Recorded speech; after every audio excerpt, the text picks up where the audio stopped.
Distinguished delegates, ladies and gentlemen, today I'm proud to address you from the first ever Forest Pavilion within the SDGs Pavilion at the Climate COP on the critical issue of forest financing.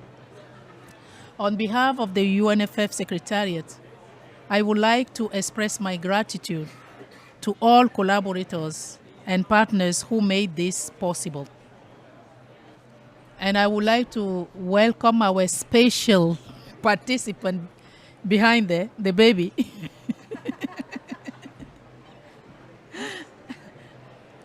Primary forests are vital components of our global ecosystem in sustaining life on Earth by absorbing carbon, preserving biodiversity, and delivering essential ecosystem services. While all natural forests were once primary, today only 20% of these biomes remain intact. Tragically, they are being lost and degraded at an alarming rate, putting us starkly off track in achieving the global forest goals. Among the main challenges, inadequate financial resources stand as the most significant barrier. Without urgent action to secure the necessary funding, our collective effort risks falling short on the ambitious targets. As we move forward from Baku to Berlin, our actions must be guided by the following critical messages.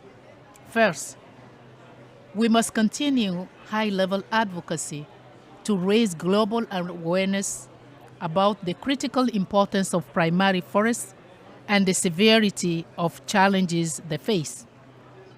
Existing funding mechanisms insufficiently prioritize the protection and management of these vital biomes.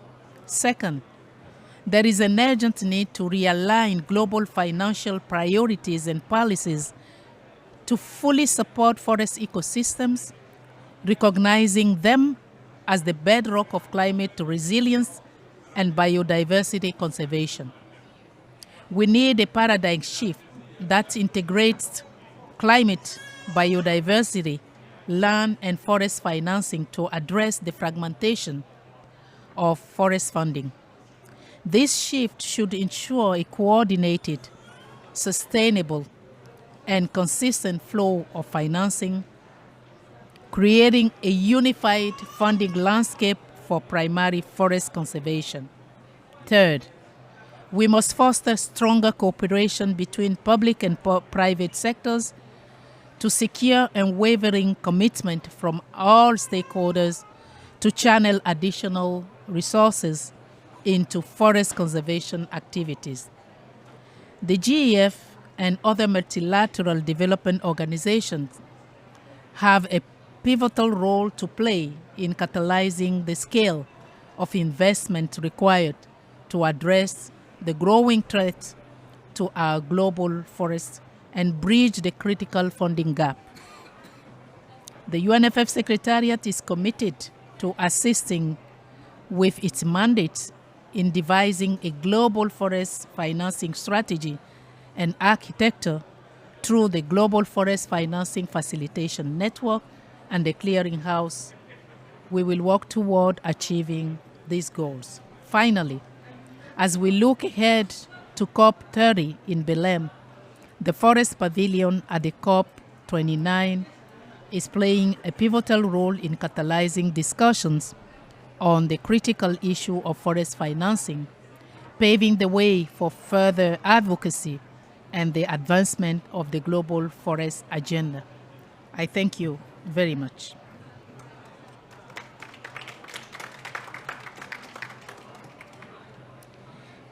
Now, it is my great honor to invite Mr. Stewart McGuinness, Deputy Director General, IUCN, to deliver his remark.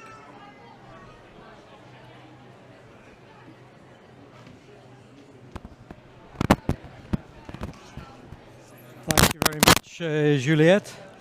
I'm going to, just out of interest, was anyone here at COP6? Okay, well, as a little anecdote, I'd done 15 years in the field in East Africa, West Africa, Latin America, and then I got into this rarefied arena. And I went to COP6, and it was the first time I really experienced culture shock in my life. So anyway, I bring us back to COP6 because I want to take that. I think that's maybe where our story starts when we look about this issue on financing and financing forests and how we actually start to and where we have, I suppose, where we have not been successful in making this linkage between the needs of climate change and the needs of biodiversity, and even, I would say, the needs of local livelihoods. So at COP6 in The Hague, it was put on the table the option to use forests, to deploy forests for as a mitigating option for climate change. Avoided deforestation was there, as well as afforestation, reforestation. Eventually, afforestation and reforestation found their way into the CDM by the time of COP9 in Milan, but avoided deforestation didn't. And I remember it was a highly contested issue, different perspectives, but one thing that actually was that did characterize this was that there was a very utilitarian view of forests, that it was almost sticks of carbon to solve the climate crisis. So move forward a couple of years then, or a few years to 7 years actually, to COP13 in Bali.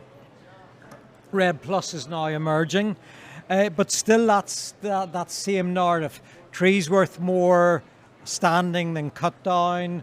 Very much about, again, from the perspective of addressing the climate crisis. At that stage, and the way we were dealing with issues around biodiversity and the livelihoods was through a safeguards mechanism. So that and so again, this idea that forests were there for mitigating climate. And then the way we dealt with biodiversity and livelihoods would be through safeguards. And one thing that was never really dealt with was what would we do with these existing stocks of carbon that one finds in primary forest. That was, well, they're not under threat, or at least some of them are not under threat. Therefore, that's fine. We just bank those gains. I think things started to change really from COP25, and there was this recognition, and it's interesting to remember, only a few years before there was this narrative that the conventions need to stay on their own track. Biodiversity over here, climate over here, never the twain will meet. And that was started to change at COP25 and then manifest itself in COP26 with this recognition statement in the cover decision that the climate crisis and the biodiversity crisis were interrelated, that they were interlinked. And indeed at COP26 there was also the Glasgow Declaration on Forests and Land Use, which 140 countries signed. And we've seen this narrative build now right through COP27, COP28, right up until the present day. So very good. Now we're starting to have maybe a more holistic look at forests and how we work with forests in the context of these multiple global crises.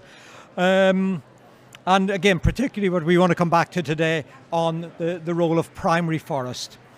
But what does this really mean? What does this recognition really mean in practice when it comes to particularly primary forest? Now, ideally, what would happen is that if we had I think this then comes back to the issues of how finance instruments and mechanisms are structured. If we, ideally, in an ideal world, recognizing the linkages, recognizing that we need to both address the biodiversity loss crisis and the climate crisis simultaneously and together, because they are interlinked, then it would mean that finance would optimize the finance by targeting those forests that deliver substantively for biodiversity, substantively for climate, and I would also say substantively for livelihoods as well, local livelihoods. We would also, and this should, or could, or should also include how we would deal with primary forests, those stocks of carbon that are there at the minute, that are locked up, that are actually significant, and where we find significant areas of significant concentrations of biodiversity. I think this, as I say, so that's the way it would work, but it's not working that way at the minute. The finance instruments are still actually quite disjointed. And I think there's a real risk here, because in Cali last month, IUCN released its first ever global assessment on tree species, for looking at the conservation status of tree species, and we've identified that 38% of tree species globally at the minute are at risk of extinction, according to one of the IUCN categories. One of the reasons I think we're not at this point yet is because there's significant differences in points of view, and legitimate points of view as well. And so I think one of the things that we do, and what we hope maybe to start today, is to start to have that conversation. I would argue we cannot any longer just think of trees and forests as in a very utilitarian approach, as a way of solving or contributing to the solution of the climate crisis. We've got to look at it in the context of the biodiversity loss crisis as well. But I say we need to start to have a broader conversation. Also, again, coming back to this theme, what are we going to do with primary forests? How do we really make sure that we get the resources into conserving primary forests? Some of the things that IUCN is doing with its partners are to try and move this forward, to really try and identify, build some experience and facilitate some dialogue. So we are working with on what we call VALD, with KFW and BMZ, and that's a grant mechanism to support forest carbon projects, increase and address the issues on biodiversity. We're also working, as Juliette highlighted, with funding from the Global Environment Facility. We are UNFF, FAO, Griffiths University are also working on a medium-sized proposal on primary forests. And again, part of that is to really try and get more knowledge, but also facilitate a dialogue on that. And again, I think I say understand where those differences lie, but also identify synergies on how we can move forward. So there is a real challenge. The Asian Development Bank say that there's about 2.2 billion going into forests at the minute annually. That is order of, no, is it? I was actually surprised. I thought it was more than that. But whatever it is, there is an order of magnitude of difference between what is required and what's actually going in. So in conclusion, I would say that recognizing the biodiversity and climate interlinkages, as we had in COP26, are not enough if we don't have actually the mechanisms, especially the financial mechanisms, to operationalize this. And we still do need to be honest. We've got a challenge that the financial instruments we have at the minute are still operating in silos too much, rather than actually trying to look at this broader perspective. There is a real urgent need for innovation in this field, and I say today is just the start of a conversation on how we might navigate towards that. One final thing I'd like to say, which I think is critically important, even if hopefully we'll identify ways forward, innovative ways forward on how we can start to optimize the delivery of biodiversity conservation and contribute to the climate crisis. But no matter how innovative that is, it's not going to be innovative enough if it's not inclusive. We've got also to make sure, at the minute, only 3% of climate finance gets to forest stewards, to indigenous peoples and local communities, and often that is mediated through several intermediaries. And I really do think that as we work, part of this discussion as well is not just how we operationalize those synergies and find real efficiencies in financial mechanisms to save biodiversity, to address the climate crisis, but to deal with the livelihoods and support the agency of indigenous peoples and local communities. Thanks very much.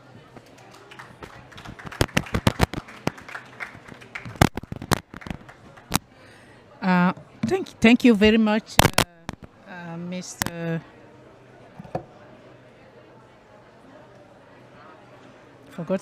Stewart. Thank you very much. Yes, thank you for the history. Highlighting the centrality of forests is not enough. We need to really to foster synergies. We need to move away from fragmentation in funding. And that's really set a stage for a broader conversation to see how best we can deliver on primary forest conservation. It is now my honor to invite Her Excellency Minister Nilda Borges Damata, Minister Environment of Sao Tome and Principe, to deliver her remark.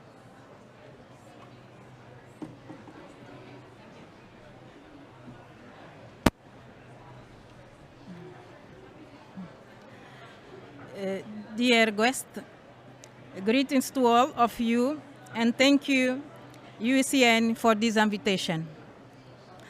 Primary forests are lungs of the world, especially tropical forests that holds a biodiversity index, store more carbon, generate better quality fresh water, and are home to indigenous population with their tradition and sustainable livelihoods.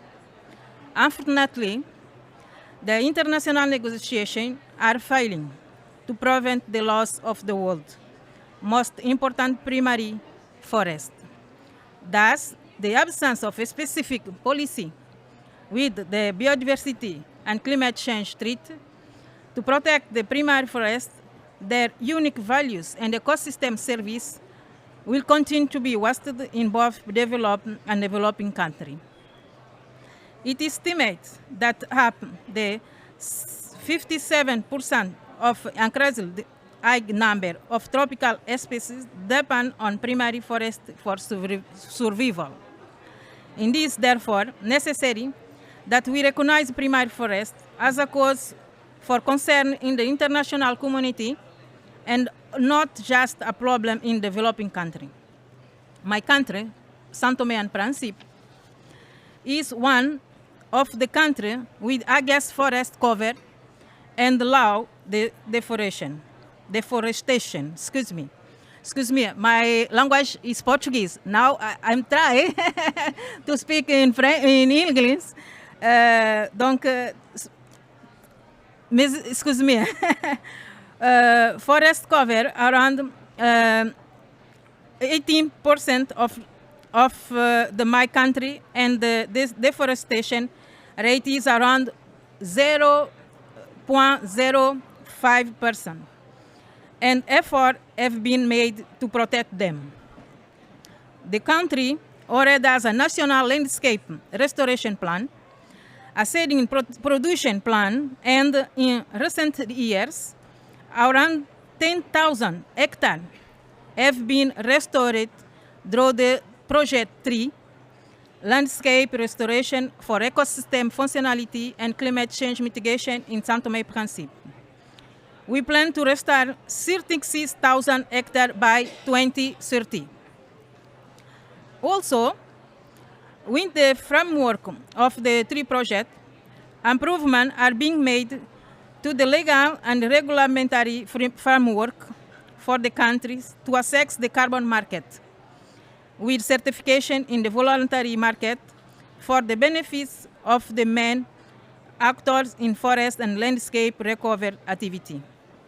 Initially, the main partner will be community farmer cooperative, so that they can keep the tree stand while exploring an alternative uncommon source that's contribution to climate change mitigation. Ladies and gentlemen, interest in sustainable investment is growing exponentially, and mobilizing capital at large scale to protect and restore forestry is still a critical piece of the puzzle in addressing climate change and developing sustainable and resilient economy value chain. Although 25% the world's nationality determinate contribution, NDC, depend on forest conservation and restoration, only 2% of climate mitigation fund is spent in forest. Therefore, international financing for forest requires an integrated approach, and consequently, the development of mechanisms to channel capital effectively. Thank you very much.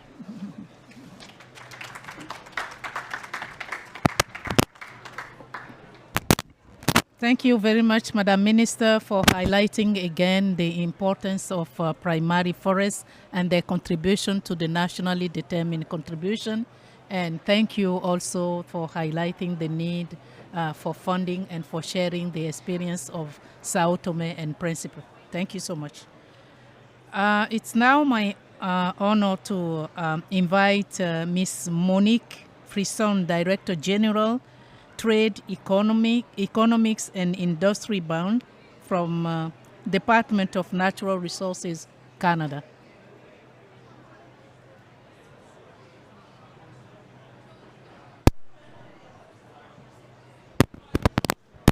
Thank you, Juliet. Thank you, Minister. Thank you, Deputy Director General. Thank you for the invitation to come talk to everybody today. I wanted to maybe highlight two possible models or two models for financing for forests that I think are really interesting in what they tell us about models that may work. The first are the country packages that have been created and promulgated by the Forest and Climate Leaders Partnership. Those packages are country-led, so they encapsulate the priorities that a recipient country has for itself when it comes to restoration, conservation, sustainable management of a forest land base, as well as what it might want for livelihoods for local communities that live in and around forests. We've seen too that it has the opportunity that the country packages are a way to crowd in financing from multiple sources, so overseas development assistance that might be in the form of climate finance, but also carbon credits through the REDD+ system, as well as private sector financing. So a variety of financing from a variety of sources in a package that is integrated and comprehensive and addresses very specifically what a recipient country is most interested in. Canada is very proud to be one of the funders of the country package for Ghana. We received an update from Ghana this week on how things are going. And the kind of local action that it has inspired is very very heartening to hear about the organization that's happening at a community level to work with the forest and restore. The second model that I wanted to speak to is the International Model Forest Network. Many of you may not have heard of the International Model Forest Network. It has been around for a couple of decades, but it flies very much under the radar. There are about 60 model forests in about 30 countries around the world. 60 model forests that account for about 70 million hectares of forested landscape, which taken together is quite substantial as an area of land. The IMFN, each model forest, has a very unique governance model. It's very local, and it includes everyone who has an interest in that forested landscape. So that includes civil society, communities, local ENGOs, conservation authorities, perhaps governments, local governments like municipal governments, as well as industry. There may also be involvement too in some places by local recreational organizations who are interested in keeping forests as a space for communities and individuals to enjoy. The lessons that the IMFN teaches are a couple of things. One is that the right kinds of governance models will give you the kind of longevity that you might need to get real benefits from action related to forests. Forests have long lifespans. It needs to be concerted action over a longer period of time. And with the kind of governance model that we see with the IMFN, with the diversity of players and how that governance model encourages people to talk to each other, it really means that the benefits in the model stays in place for a long time. The second, and this is similar to the country packages, it's difficult to talk about things that we might do to help the forest without then also talking about the very broad varieties of things we want from the forests. We certainly want carbon storage and sequestration. We want habitat and protection for biodiversity. We want clean water. We want healthy soil. We want cooling. And also in very many places, we want livelihoods, and livelihoods specifically for the people who are living in those forested areas. So thinking about all of those multiple values together allows very many people and interests to come around the table to ensure that a forested landscape is managed sustainably for all of those values over the long run. I think the third lesson from the IMFN is that 70 million hectares being sustainably managed, it didn't take a lot of money. It wasn't very much at all. And it was something that it is, the model forests that we see come together, it's very much a grassroots kind of work, very much centered in local action. And doesn't require very large investments. I think what it would require is an investment in the local community and engaging in conversation with all of the people who have an interest in particular forested landscape. So I'd leave you with those two examples, one being the country package with the Forest and Climate Leaders Partnership that certainly has worked to access larger climate finance packages, including instruments like RED+, and is successfully doing so by keeping the focus on those who are receiving the funding, and then the IMFN and its with its community-based governance model. So thank you very much, and I'm really looking forward to what the other panelists have to say today.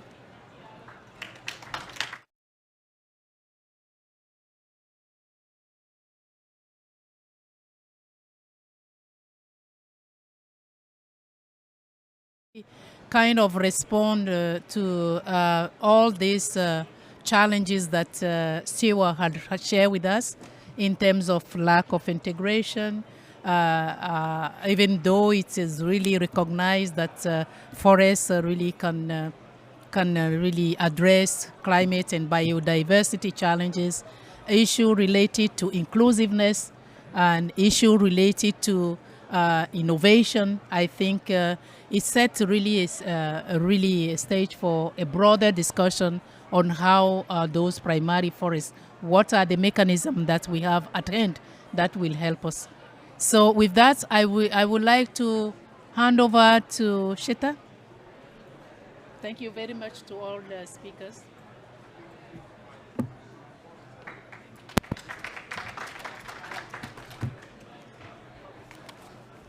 Great. Thank you very much, Juliet, and thank you to all the previous speakers. In the interest of time, I would like to invite we have a very distinguished panel, which will go into the details of the topics that we just heard from our speakers. So let me invite our panelists.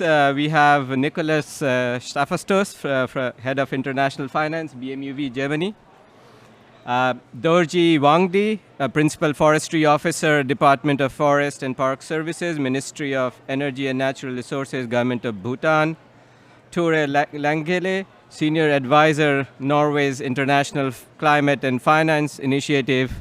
Amy Duchel, Senior Forestry Officer, Team Leader, Forest and Climate, FAO. And Pascal Martinez, Forest and Wildlife Thematic Lead, Jeff Secretariat.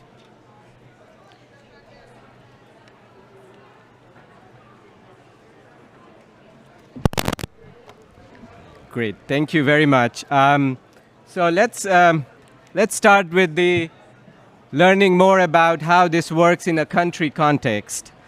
We heard from Stuart, we heard also from the Honorable Minister, some of the experiences. And here we have a country, Bhutan in this case, which has been at the forefront of this with its G0 initiative. And also integrating biodiversity and climate finance. So Dorji, can you please share with us Bhutan's experience on how you have addressed or how you are trying to address biodiversity and climate finance and also the G0 initiative? Thank you very much. I'm very happy to be part of this discussion.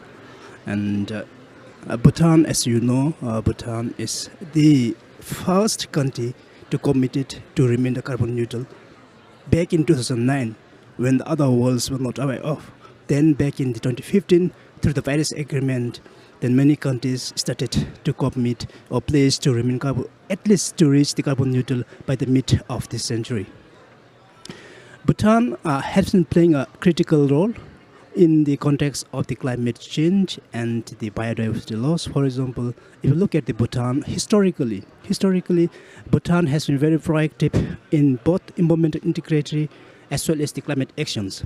If you look at the history of Bhutan, the Bhutan has historically managed our environmental conservation very proactively. Back in 1972, when the fourth His Majesty of the Bhutan launched what is called the development philosophy or strategy, what we commonly call this cross-national happiness, which actually emphasizes on environmental protection as well as the sustainable development and not only sustainable but sustainable and equitable development, as well as the cultural promotion and preservation. Then we have what is another critical component at this juncture is that we need to have a very important what is called the good governance structure. These are the critical 4 areas that Bhutan, as a developing country or a least developed country back then, was emphasized more. Coming back to the G0 strategy, if you look at the, I don't know whether you have heard of, on the second day of this COP29, on the 12th of November, Bhutan, along with other 3 carbon negative countries like Suriname, Madagascar, and Panama, we launched what is called the G0 Forum. And this is an actually global initiative led by the Bhutan to tackle the dual crisis of the biodiversity loss as well as the climate change that we firmly believe that while it is important to address both climate change and biodiversity loss, but we need a global support. And on basis of this is an initiative to actually advocate the other G0, other carbon neutral countries, as well as the countries, both developed and developing countries, who actually pledged to reach the net zero by the mid-century, to come together to tackle the crisis of the climate change as well as the biodiversity loss. In context of the Bhutan, if you look at the historically, both in our first NDC that we have submitted in 2015 and the second NDC that we have submitted as a part of in 2021, in both of these NDCs, what it features is that we have important emphasis on sustainable forest management, conservation of the biodiversity through the protected area. And if you look at our history, then Bhutan has actually 69.71% of country area under the forest cover, with the 52% of our land surface area actually under the network of protected areas. On top of that, what we do is we also manage or bring our local communities together to manage what we call the other effective conservation areas. These are the things. Then if you look at what we also do is we integrate most of our NDC targets as well with the what we call the National Adaptation Plan, as well as the NBSOPs. So most of the things that we feature, what we do is we synchronize or harmonize or synergize both the ambitions that we propose as a part of NBSOP, as well as with the NAPA and the NDCs together, so that these activities actually co-benefit one another. Thank you very much. Thank you, Dorji, for sharing the information about the G0 initiative. I would like to then move to Nicholas. Nicholas, Germany has been working to ensure that the bilateral funding or thematic or country calls encourage the integration of biodiversity and climate finance, particularly in the forest-rich countries. Could you share more examples of how you are addressing this challenge? Yeah, thank you very, very much for inviting me to this important event, and I'm sure this will not be the last forest pavilion at a COP. It's a super cool initiative. I congratulate you on that. Germany was quite an early advocate for better recognition of the interrelation and promotion of the synergies between the two conventions, the CBD and UNFCCC. And I'm really happy, we were really happy that CBD COP in Cali sent a strong signal. The Cali decision also calls for better integration at policy planning and implementation level. And I think this decision enhances cooperation between the conventions, but it also advocated strongly for integration and coherence between NDCs and NBSOPs. Dorji just mentioned that. I think that is super, super important to get to have more coherence between the plans, also to synergize indicators and metrics, because that's also would be an important step to bring the two crises together and to tackle them together. So it would also be ideal to reaffirm this essence of the Cali decision here in Baku. And I really urge anyone who has the chance to do so, please use the last days, whatever decision we will have from the conference here, we should also send a strong signal from Baku in this respect. So we heard a lot about what forests, what the nexus of forests, biodiversity and climate is. I don't think I have to repeat on that. But you asked for some specific experiences from Germany and what we do specifically to address forest finance and the synergies between forest and biodiversity and climate finance. I will talk a little bit about the International Climate Initiative, which is one of our flagship initiatives in Germany in international climate finance. It's a dedicated program to finance and to support emerging and developing economies to reach the goals of the Paris Agreement and the Global Biodiversity Framework. And we always did, but now we do even stronger, try to really foster the synergies between these two conventions and to streamline our program and to streamline biodiversity through all of our focus areas, which are mitigation, adaptation, carbon sinks, and biodiversity protection. So, but we really try to... Oh, I think it's working? Yes, it's working again. And I will give you some examples from recent times. We just had a big country call on a bilateral level with Brazil. And it was quite clear from the very beginning that it will have something to do with forests. It will be about combating deforestation in the Brazilian biomes outside of the Amazon. Why outside of the Amazon? Because we also want coherence with the German Development Corporation, which is focusing on the Amazon. So we said, let's do it outside of the Amazon. And we also said, okay, we want to support Brazil's action plans for the prevention and control of deforestation.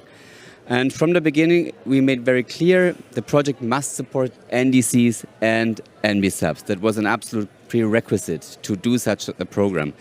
And so it must also entail the expansion of protected areas as well as promoting of social biodiversity product chains as key elements. And so also delivering not only on NDC and carbon storage targets, but also on the GBF targets. And I want to raise your attention also to the current ICI thematic call, which was launched on Monday. There is a call on innovative financing mechanisms to protect and to restore standing forests and semi-natural forests. I think that's a super exciting call that we have out there. We're looking for innovative consortia also that bring in, of course, the experience related to forests, but also financial actors who have new ideas, innovative ideas, because we will surely talk about that later. We still do not have that one instrument that is covering all the problems and the needs that we have. What we want to achieve in this call is now to look at the local level, very specific, together with indigenous peoples, local communities, women and youth, what targeted instruments on a local level we can establish to finance deforestation-free business models, to improve the livelihoods. I think what Stuart just said in his opening remarks is absolutely true. We will not succeed if we do not involve the people that rely on forests, that live from the forest, live with the forest. But we also know that people use the forests. So bringing all this together will be the goal of this call, and I really would appreciate if you have a look at it. So first I will end with that, and happy for the discussion. Thank you very much, Nicholas. Thank you for highlighting the examples that you shared, and also the NDC and NBSAP integration. And that's actually a good segue to invite Tur. Nicholas mentioned about diversified financing, not just public but other private or blended finance. So, Tur, from your experience, how can biodiversity and climate finance could be effectively integrated to attract this diversified, not just public, source of funding? And what are the biggest challenges you see or opportunities to implement this model? Thank you, Shitan. Do you hear me? Yeah, great. First of all, thanks to IUCN for inviting us and me to this event. It's great to be here. Just want to open by saying something about Norway's International Climate and Forest Initiative. I represent this initiative in the Ministry of Climate and Environment. It was launched back in 2008, 16 years ago, with the ambition to reduce the loss of carbon from forest and forest deforestation, with the goals to both protect the climate and to conserve biodiversity. So already then we had set 2 objectives for that. Our government recently decided to extend this initiative to 2035. We have about $400 million in budget, and we hope to keep it at the same level, if not higher, in the coming years. So that's the great news. I think protecting tropical forests will, by definition, address both climate and biodiversity. The 7 pillars of our strategy actually addresses well all the objectives of the NBSAPs that were launched a couple of years ago. So we already feel like we are on a stage where we can address both the climate and biodiversity objectives with our strategy. I would like to present 2 things, 2 opportunities. One of them is harmonization that already have been addressed by my colleague to the right and also by Nicholas. And the other one is the will of governments. I think there's more opportunities in terms of harmonizing even better. Governments that design and implement sustainable land use policies will effectively be addressing both these targets, both climate and biodiversity targets. So integrating tropical forests and sustainable land use into the NDCs as well as the NBSAPs is an important first step. Secondly, these needs to be harmonized, not just integrated into these plans, but also harmonized. Then I think there's a much better point of departure for how both public and private finance will help to channel funding into these systems. Second, government ownership. We strongly believe, and our model is based on capitalizing on the political will of governments. We don't think that political will should be treated as an externality. We have seen much better results when the government are on the forefront and they actually have plans and the political will to do something about that. So yes, financing is important, but let's get first things first. We really need to address the drivers of deforestation. Part of our model or approach has been to add the majority of our funding, because we normally engage with governments through a package where we add some funding at first for the readiness activities, institutional building and so forth, but the majority of the funding are results-based. And you will not get results without the will of the governments. When you get results, you get disbursements, which again leads to more results, and then it trickles, right? Let's take the example of Brazil. Nicolas already mentioned the work that Germany is doing in Brazil, and we have been working closely with Germany on Brazil for many years. They have had a strong political commitment at the highest level. They have had strong regulations to protect indigenous peoples by establishing indigenous peoples' territories. We have then dispersed funds because of their results into the Amazon Fund, and the Amazon Fund has supported the establishment of territories twice the size of Germany. Strong forest policies that regulates deforestation on private property, something Brazil also addressed. The funds in the Amazon Fund supported the enforcement of this regulation on an area the size of Germany and France combined. And the Amazon Fund has also supported more than 200 police and fire operations related to environmental crime.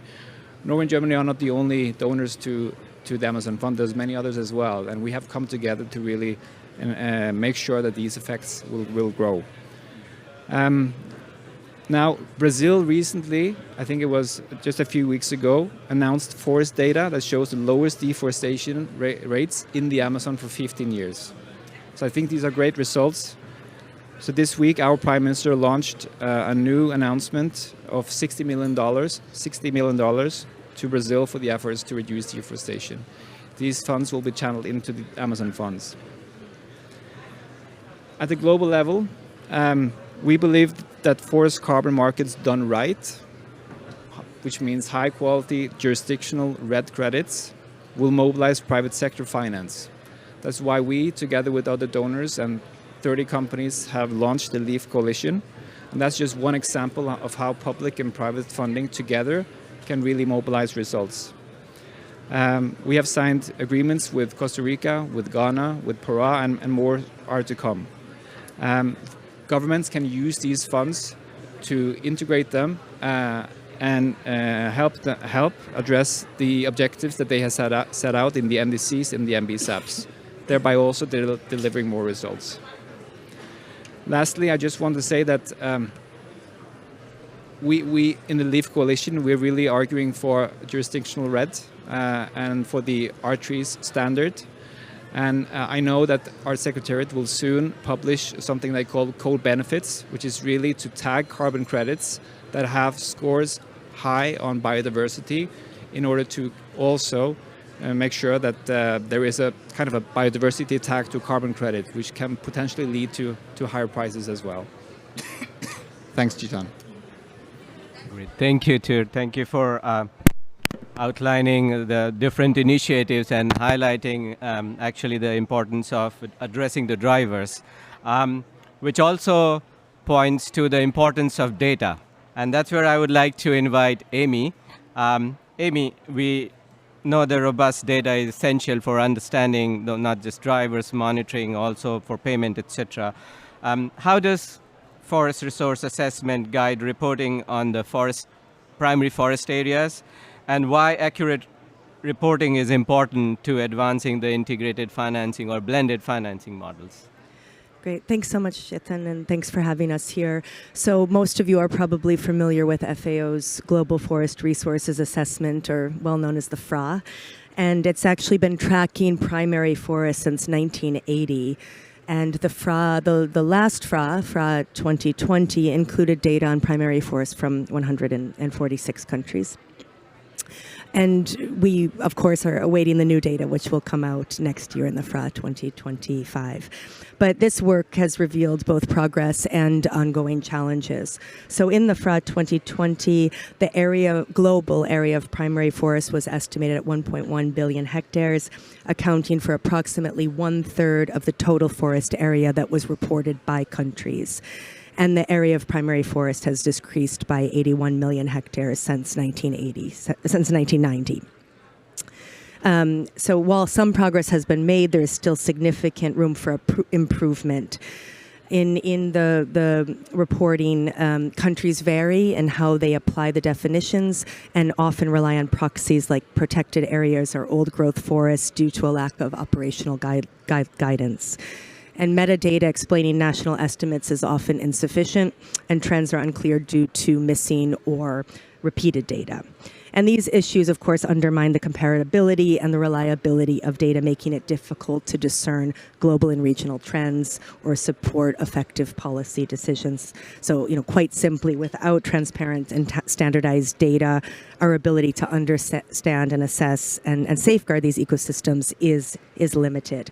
And so that's why the collaborative partnership on forests and the joint initiative on primary forests that Stuart mentioned in his opening remarks, as part of that, there is a special study that's underway to develop these operational guidelines to improve the consistency and completeness of national primary forest data reported to the FRA, which is a crucial step towards better understanding and managing these forests worldwide. And I'd also like to draw your attention to a recent publication that was launched by FAO on bridging nature and climate through protection of primary forests with high ecological integrity. I think this really meets the moment. I have a bunch of these little QR cards here, so if you would like one. And I think what we've really done here is brought together some great scientists who work on this issue. And, we all talk about sort of the climate benefit of primary forest as the storage and the sequestration. But actually, we go into quite a bit of detail about the non-carbon mitigation of these forests. So the dramatic cooling benefits that these forests provide. And some of the science is even showing that tropical forest conservation can provide something like 20 to 40% bonus mitigation that's just totally not accounted for in this space because it has nothing to do with carbon.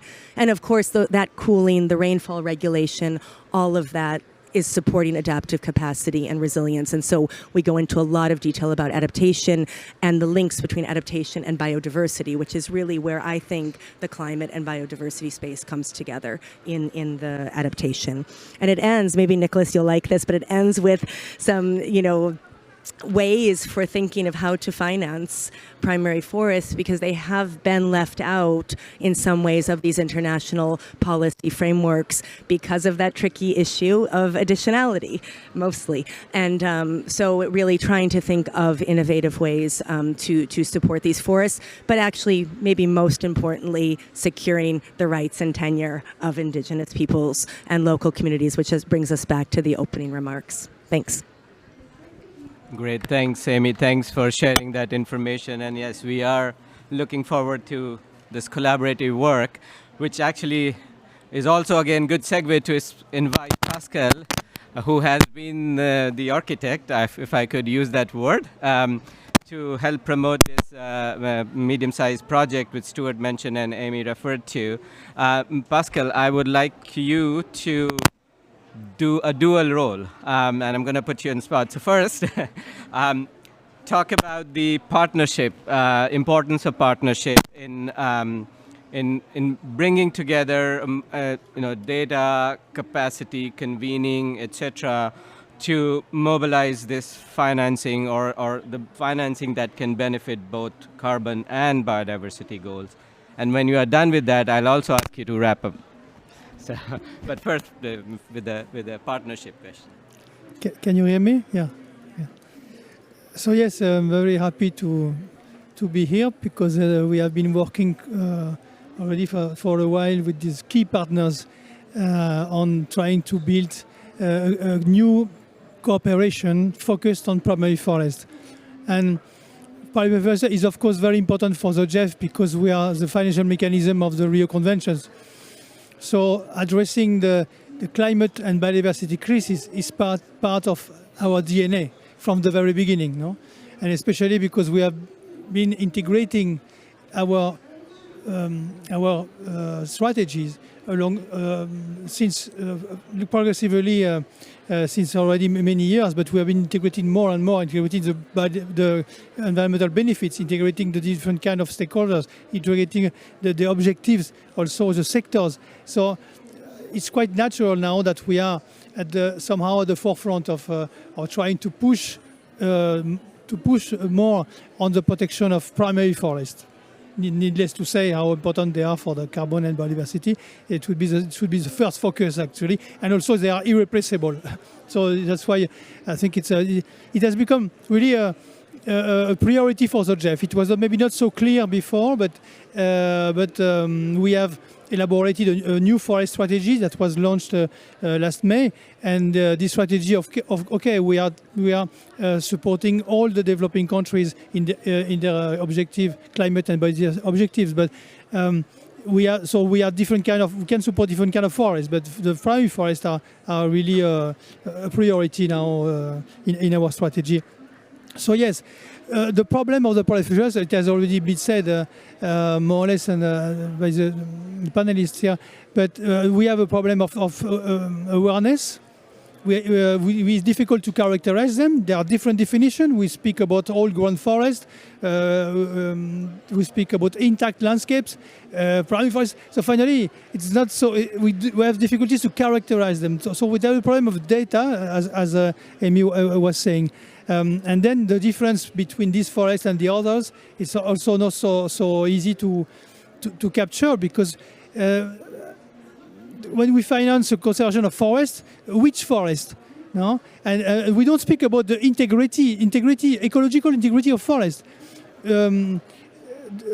From a primary forest to a secondary forest or degraded forest, we lose ecological integrity. But when we try to measure it from the satellite, we don't see it so precisely. Yeah? So from when do we lose the primary forest?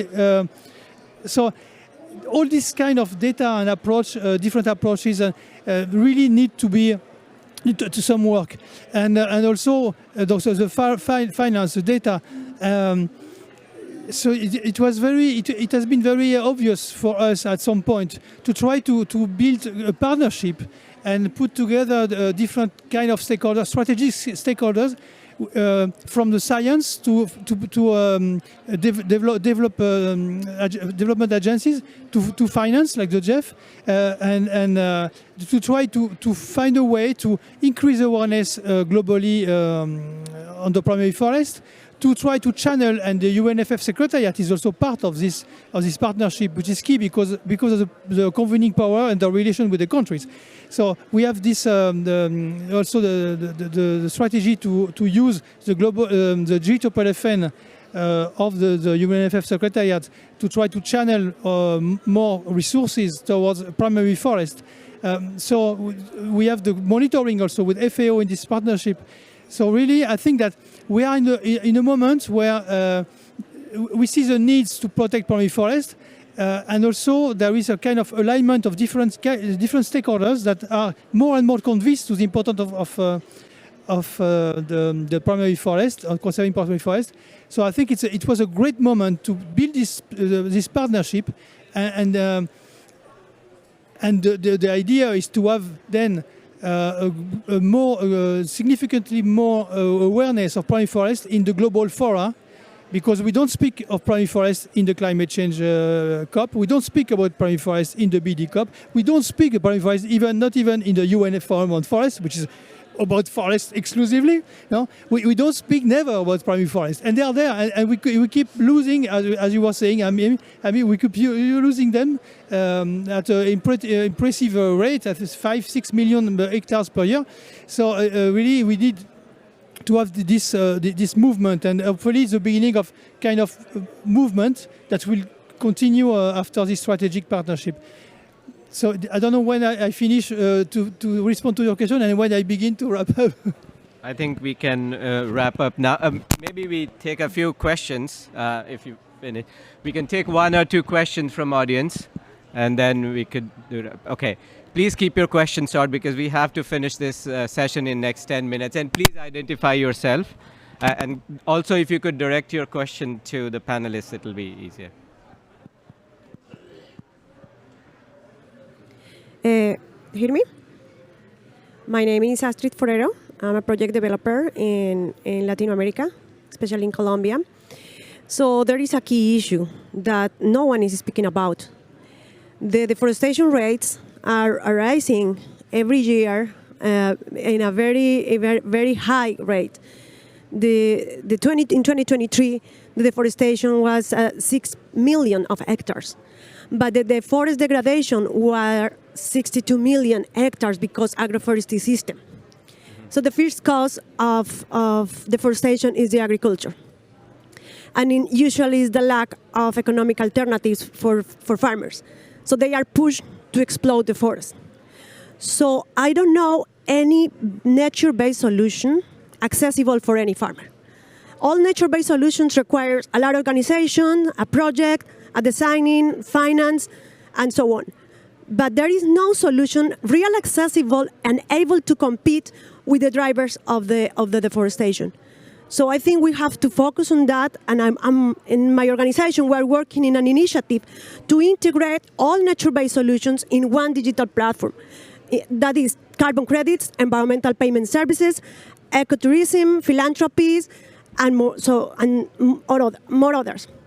So in this way, we can make more profitable the conservation than the agriculture, because the key issue for deforestation is the economic model that pushes. Thank you. Thanks for your feedback. Please, if you could keep it short and direct your question and to the panelists. Okay, thank you very much. My name is Asim Jamal. I am representing IUCN Pakistan, and I am heading the independent third-party monitoring and evaluation of Green Pakistan program, which was previously called 10 Billion Tree Tsunami Program. Actually, based on some of my learnings, I want to comment to bring on surface 2 things. One, whether it is primary forest, it's a historical or any type of forest, until and unless the local communities are not involved in managing those forests, those would be depleting day by day. And until and unless the local communities don't get any benefit of those forests, they will not participate in protection and conservation of those. Secondly, when we go for the conservation and protection of the primary forest, by involving the communities, they mostly demand for quick returns, and they want to plant or rehabilitate those forests which have been depleted by exotic fast-growing tree species, which again is deteriorating the integrity of the ecosystem. So we have to aware them, to educate the communities to plant the native indigenous tree species in those areas, even if it is forestry species or if those are fruit tree species in the vicinity of the forest area. So with these 2 comments, I would like the leaders to give place to these 2 recommendations, which are based on the learning from Pakistan in the strategies for conservation of primary forests. Thank you very much. Thank you. Thanks for sharing your experience. We can take 1 more question and then Pascal to wrap up the session. My name is Opara Caroline from Nigeria. I'm the Director of Forestry in FCT. So I'm quite happy for this pavilion, Forest Pavilion. My question is this. I listened to the speakers about harmonizing the instruments for financing forest protection or climate change and forest. But the thing I want to find out is there any one-stop shop that by the time you harmonize all these financial instruments, one can click and see this finance is coming from this country. I've listened to Norway, I've listened to Germany, somebody else. There are a lot of financial instruments existing, but at times we don't know them. Yes, Nigeria benefited from RED, but today I'm hearing other financial instruments. So it would be nice if they are actually harmonized and there's a one hub where you can click and see that these instruments are for forest financing or climate financing, so that you can now look at the requirements. You'll be able to, build your projects that are bankable and approach them for support. And I hope there will be, of course, not loan, but it have to be something like a grant. That will go a long way to help in protecting our forests and, of course, mitigating the effect of climate change. Thank you. Thank you very much. That's an interesting feedback on having a forest finance clearinghouse. I guess I haven't come across maybe something to think about where you could find all these options of forest financing. Well, thank you very much for your feedback. So with that, I would like to request Pascal to wrap up this session. We really had a very interesting discussion about various aspects covering right from the country experience to how bilateral donors are supporting initiatives, importance of data, and of course with Pascal focusing on the multilateral support.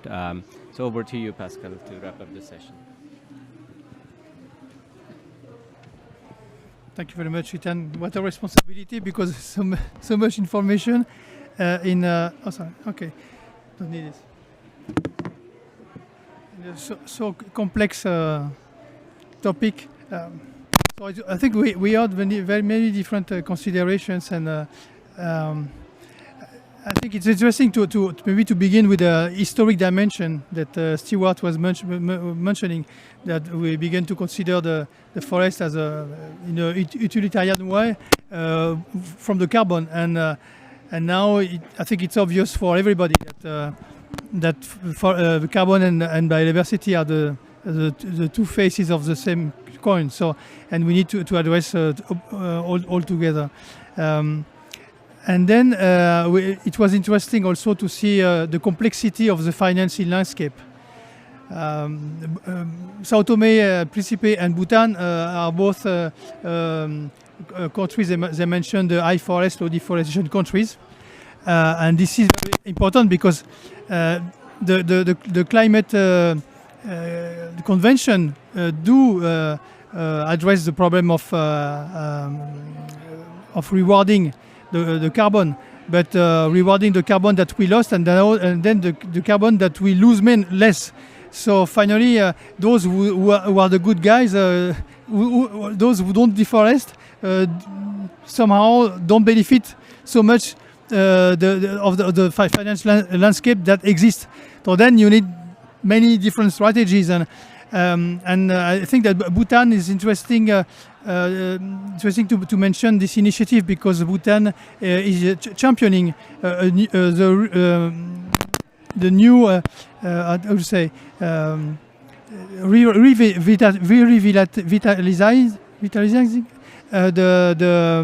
this Paramaribo declaration on high forest or deforestation countries that was somehow stopped because of the COVID and different consideration, and that is very keen. The Jeff is very keen to try to push this agenda forward, because we consider that it's important to reward also the countries that have not deforested but may deforest, because hopefully they will develop more. So they may deforest in the future. Don't wait that they deforest before supporting them.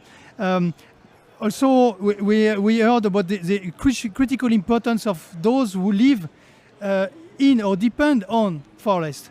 This is obviously a key issue, and we don't in Jeff project, and I think in any project, we don't work without this consideration. And it's something that has not been said today, but I think land tenure is also something, and land rights is something that needs to be addressed. So at this stage, we see there are many things that are already in place.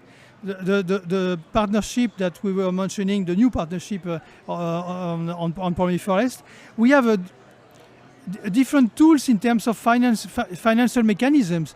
We mentioned the carbon market, the country packages. This is very interesting also, this approach, because all in all, at the end of the day, what we are trying to address is the problem of the sustainability of conservation finance. No? Because once the project is there, and it's okay, but when you finish the project, then now you may have difficulties to continue with the benefits of the project. So the sustainability of the finance is very important. And the country package, because of this capacity to bring together different sources of finance, and also because of the governance, it was mentioned, the question of the governance of the financial mechanism is very important, that we can have a governance. This is what we have, by the way, in this what we call the project finance for permanence. We develop different sources of finance towards the conservation and put together this finance, but the governance is not only depending on one government. So it goes beyond the government or policy cycle of the country. And we saw it in the Amazon program that the GEF is supporting. We have different examples. The first one in Brazil, but also in Colombia and Peru. And this is working quite well, actually. So we have different kind of set of financial mechanisms. We have the country willingness is very also important to engage in a sustainable way in that direction. We have now this work on the definition, characterization of the primary forest. We have this awareness that is growing towards the conservation of primary forest as a specific kind of forest. So I think that we have made a good progress so far, maybe quite recently actually, and maybe that we have more stars aligned today to have some hope. And I really, because of all these initiatives coming together, I really hope that we will have some exciting experiences and much progress on our road to Belen and beyond. And the GEF will be always here to support all the countries for the conservation of forest. And we are now at the very, very close to the next cycle of GEF. So it will be it's very important on how the replenishment of the GEF 9 will move forward. It will begin from the 2029, the beginning of next year. So this will be very important to consolidate all what we have been doing so far in terms of forest, because forest. Maybe I will finish like that because I could speak. Forest is the most important program today of the GEF. No? It's about 25-30% of GEF spending, and the most important program today of the GEF is $307 million for in 28 countries, focusing on the conservation of primary forest. It's the biggest program of the GEF. So really, for the GEF forest is utmost importance. Thank you very much for your attention. Thank you, Pascal, for making my task easier. Also, before we thank the panelists and close this session, I would also just share an anecdote that we started this year in January with a conversation of how to raise awareness, and here we are. I think we are very pleased, Pascal, over the last 11 months and the momentum that all these discussions and the richness of different aspects that from UNFF session until here, and of course leading to next year, the partnership, the knowledge, the insight and the awareness that we have built will help us move forward in a cohesive and in an impactful way. So with that, I would like to thank all the panelists and all of you for your participation. Thank you very much.